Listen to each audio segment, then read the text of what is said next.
Ya teman-teman, ini gue Mirai dan di video ke-10 gue kali ini gue bakal ngelanjutin cerita tentang Triple P Dot One lagi. Triple P Dot One. Ya benar, Triple P Dot One lagi. Tapi kali ini gue bukan ngelanjutin kayak episode ketiga, tapi gue ngerombak semuanya dari awal lagi, dari episode 1. Jadi kali ini gue mau storytelling aja, karena video gue yang sebelumnya kayaknya nggak ada yang mau nonton deh. Soalnya sulit dimengerti. Teman gue aja itu pas nonton langsung berhenti di menit-menit awal, jadi dia nggak tahan nontonnya. Nggak tahu sih kenapa, mungkin karena kualitas videonya yang kurang aja, dan sound effect juga ya kurang enak denger deh kayaknya. Dan kalau gue ngedit itu tuh capek ya. Pertama tuh gue harus ngirim subtitle, dan dimana gue serangan cringe pas ngedit. Cringe banget anjir pas denger gue teriak.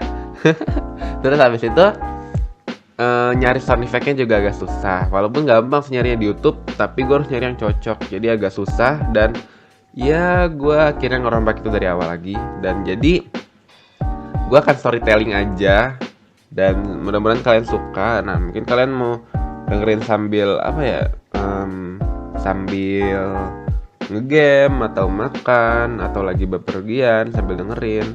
Dan ini bakal gue namain apa ya? Kayaknya cerita sesudah tidur. Soalnya kalau sebelum tidur kayaknya lo nggak bisa tidur nanti kalau dengerin cerita ini gitu. Jadi ya dah, langsung aja kita lanjut ke ceritanya ya. Mudah-mudahan kalian suka dengan pembawaan gue kayak gimana. Ya udah, lanjut aja ke video utamanya.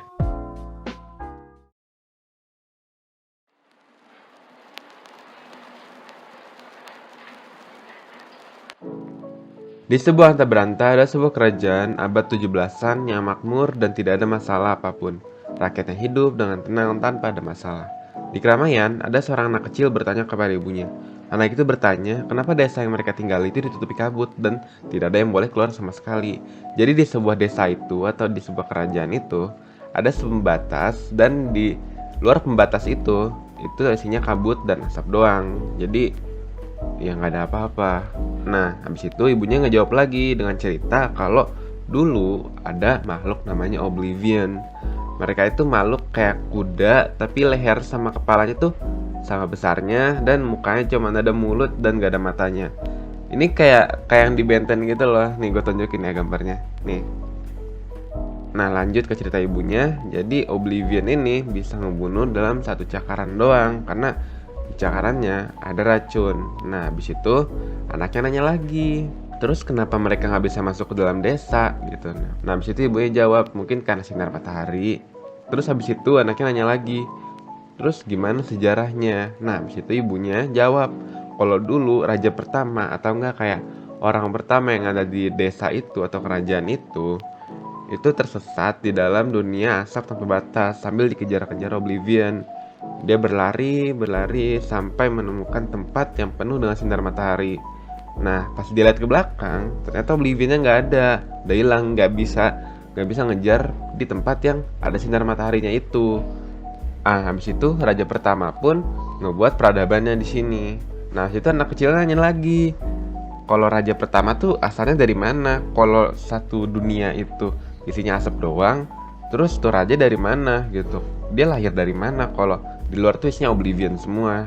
Nah, habis itu ibunya jawab nggak tahu, dan jangan banyak bertanya tentang sebuah pemerintahan. Setelah kejadian itu kita berpindah nih ke seorang yang sedang memanggil temannya. Panggil aja dia Ida. Dan yang lagi dipanggil itu panggil aja Petra. Nah, si Petra ini adalah main karakter kita nih. BTW Petra cowok ya. Nah, Ida ini manggil Petra buat ngajak dia latihan favor. Favor itu kayak parkour tapi ada tambahan bela dirinya gitu.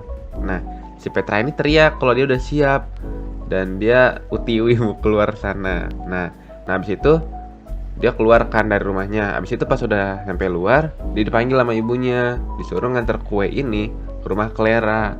Nah, Clara ini tuh nggak tahu sih, cuman orang random yang yang beli kue ke ibunya. Nah, habis itu Petra nolak, tapi dipaksa sama ibunya buat nganter kue itu. Jadi ya udah, mau gak mau Petra harus nganter kuenya. Akhirnya Petra ngajak Ida ikut nganter sebelum ke tempat latihan. Ida pun oke-oke aja, dan mereka berangkat. Nah, di tengah jalan Nah, di tengah jalan menuju rumah Clara, Petra mendengar suara teriakan perempuan. Dia pun menanyakan kepada Ida kalau dia dengar juga apa enggak. Nah, Ida ngejawab enggak dan bilang ke Petra untuk cepet jalannya biar nggak telat nanti latihan favor. Nah, habis itu Petra pun jalan tapi masih penasaran sama suara itu.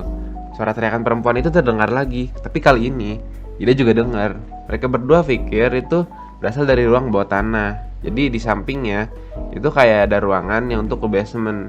Nah, tapi nggak ada orang yang pernah masuk sana. Nah, Ida tuh sambil ketakutan bilang ke Petra, udah ya jalannya cepet aja, paling orang jatuh. Nah, si respon Petra ini tuh diem aja. Nah, habis itu ada jahitan perempuannya lagi. Terus si Petra langsung narik Ida ke basement tersebut. Yang dajal ini Petra anjir. narik teman ke dalam masalah. Basement ini tuh kotor dan serem banget, kayak penjara bawah tanah gitu. Nah, si Ida yang ketakutan di dalam basement pun dia ada di belakang Petra karena ketakutan. Nah, si Ida ini sedikit marah nih ke Petra karena Petra terlalu naif untuk ke bawah sini. Ida sambil ketakutan bilang, gimana kalau ada apa-apa di bawah sini? Petra dengan santai ngejawab, kalau misalnya ada apa-apa kita tinggal lari, kita kan belajar favor. Padahal mereka masih pemula, ya bener lah ya. Nah, ada sedikit perdebatan kan di antara mereka, tapi mereka tetap jalan sampai akhirnya mereka ngeliat sebuah cahaya. Nah, mereka ngedeketin kan cahaya itu. Nah, pas mereka ngedeketin, tiba-tiba ada suara langkah kaki yang banyak gitu. Ternyata itu suara langkah kaki seorang penjaga kerajaan di sana. Nah, Petra kaget kan. Terus dia agak sedikit teriak dikit, tapi untungnya Ida refleks itu narik dia dan tutup mulut si Petra. Mereka berdua langsung sembunyi. Nah, para penjaga pun lewat semua dan Ida marah pada Petra dan minta untuk kita langsung pergi aja dari sana. Nah, di sisi Petra ini dia berpikir mau pergi atau enggak, dia pun bingung. Di sisi lain, Ida maksa Petra untuk pergi dari sana bareng. Petra pun memutuskan untuk pergi dari sana dan saat di luar, Petra dan Ida langsung mengantarkan ke Clara dan dia langsung latihan favor.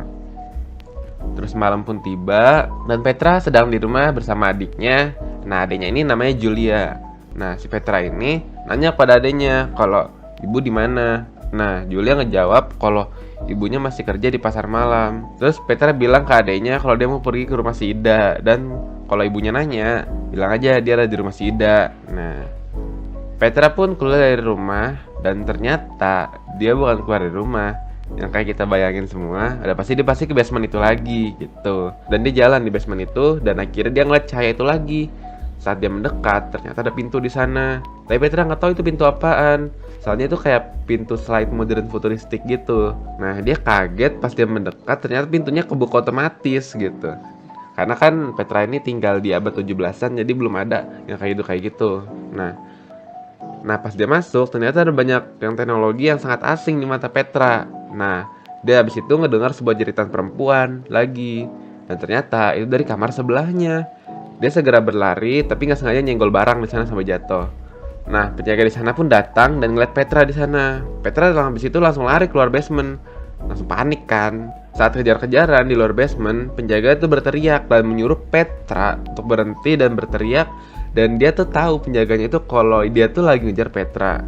Nah, Petra ini ngumpet sambil deg-degan saat penjaga sedang cari dia.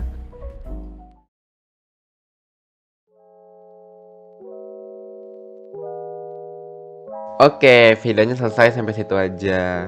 Nah, iya, gimana pembawaan gue? Menurut lu semua kok gue sih? Menurut lu semua gimana? Bagus apa enggak? Menurut pembawaan gue bagus ya? Atau kayak ada saran dari kalian? Atau gue kayak bahasanya kecepetan? Atau gue agak belibet? Menurut lu kayak gimana? Biar gue agak improve di episode 2 nanti. Dan kalau lu nanya animasi pengalaman gue mana yang pernah, nggak tahu sih bakal nanya apa enggak.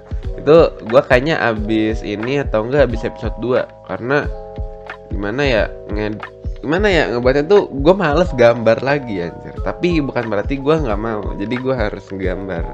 Ya gitulah pokoknya. Ya gitu. BTW gue tadi nge-record yang opening itu setelah gue nge-record ceritanya. Jadi ya pokoknya lo nilai aja itu bagus apa enggak. Yaudah kalau gitu, kalau lo suka videonya lo subscribe. Kalau lo nggak suka ya udah nggak apa-apa, nggak usah. Kalau lo suka videonya juga lo like. Kalau lo nggak suka lo dislike juga nggak apa-apa, karena itu hak lo semuanya.